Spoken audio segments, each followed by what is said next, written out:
no matter how much we don't like them, for the time being, EVs are still going to have a lead acid battery for the 12 volt accessory battery. This does things such as power the main contactor, which disconnects the high voltage and very high power battery in case of an accident or the vehicle shut off. Also powers your heat, air conditioning, other things like that, the accessories, the onboard computers. So we're stuck with them for a while. But a growing concern is how long exactly are they going to last? Because they're not quite the same as starter batteries on gasoline or diesel powered vehicles. So I just thought I would show you guys an easy way to test for it. This is a digital battery analyzer. So we're going to hook this up. I'm going to show you how to, and take a look on at the battery on my 2016 90D Model S. Now the battery in here was installed in, well, my vehicle was built January of 2016, and it is currently July of 2019. So a little over 3 years old, and I don't know how old the battery was before it was installed. It could have been sitting on a shelf or in a warehouse for a few months. So let's take a look. So I'm going to link all you to the to a purchase link if you're interested in buying one of these. You can use this on a gasoline-powered vehicle to test cold cranking amps, or a sealed lead-acid battery or deep cycle battery for something such as a boat or an electric car, or even your kids' little razor scooters. Anything that uses a lead-acid battery, this can test. It's designed for 12 volts. So we're going to pop the hood. It's going to be pretty similar for the SX3Y semi-truck. Actually, I don't know what the heck's going to be in the semi-truck.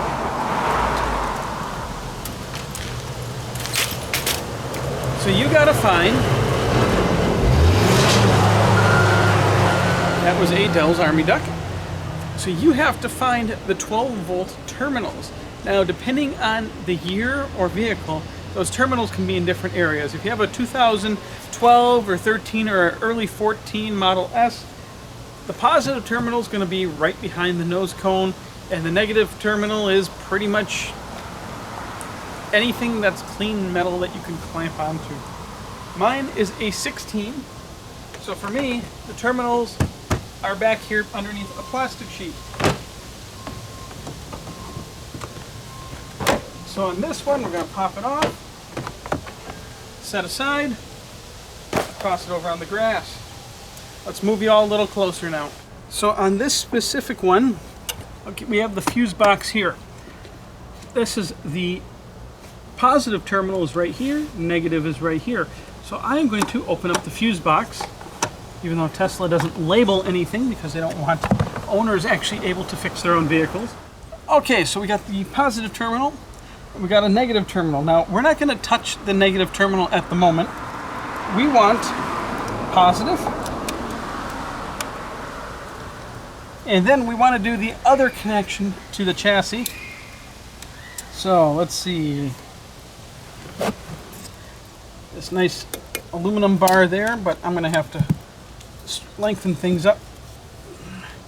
Clamp that there. Clamp that there. Screen lights up. Goes through its self-test and cycle. So let's zoom in here to the screen. When you're ready, press OK. It's going to ask you to select cold cranking amps. Now, that does not matter in this case because this is not a starting battery. What we really want to know is what the resistance of the battery is. So, testing.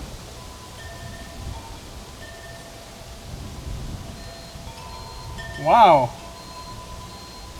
Well, my 12 volt battery is currently at 12.34 volts. Now, ideally, we're going to want that around 13, but the Teslas do automatically kick in and charge those as necessary.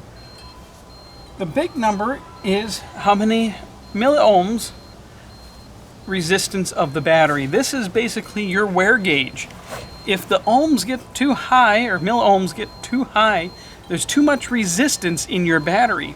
As such, the battery is not going to function, and at a certain point, that's when the battery is dead and will no longer take a charge. What kills 12 volt or any lead acid battery is sulfate buildup. And when that sulfate builds up, the resistance goes up. Power and current is not able to flow. So I hit select. It does show me what the cold cranking amp of the battery is. Disregard up here because I did not set the specific. But down here, 380.1 cold cranking amps. And for the rough size of this battery, and considering it's not a starting battery, but it is a deep cycle battery, that would be fine.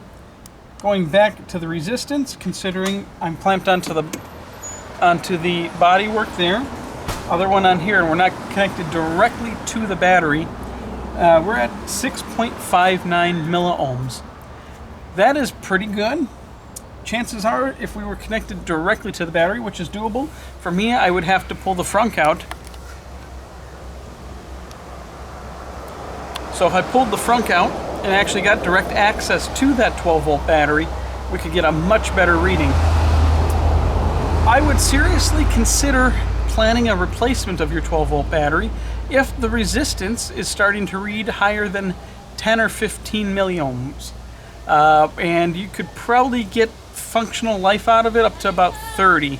Anything higher than that, it's a ticking time bomb that may or may not survive, and that's about when the car will start telling you that your 12 volt battery needs replacement.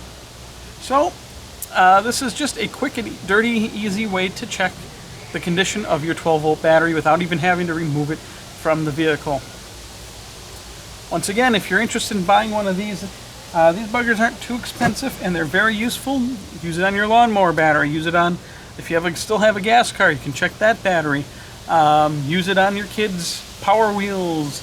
Anything that uses a lead acid battery. And again, designed for 12 volts. There are commercial ones for 24 volts and higher. I even use this regularly to check the condition of my parents' golf cart batteries. Yes, it does work. So, signing off. If you're interested in getting one of those, links in the description box below. If you have questions, post them in the description box below. Comments, don't forget, like and subscribe.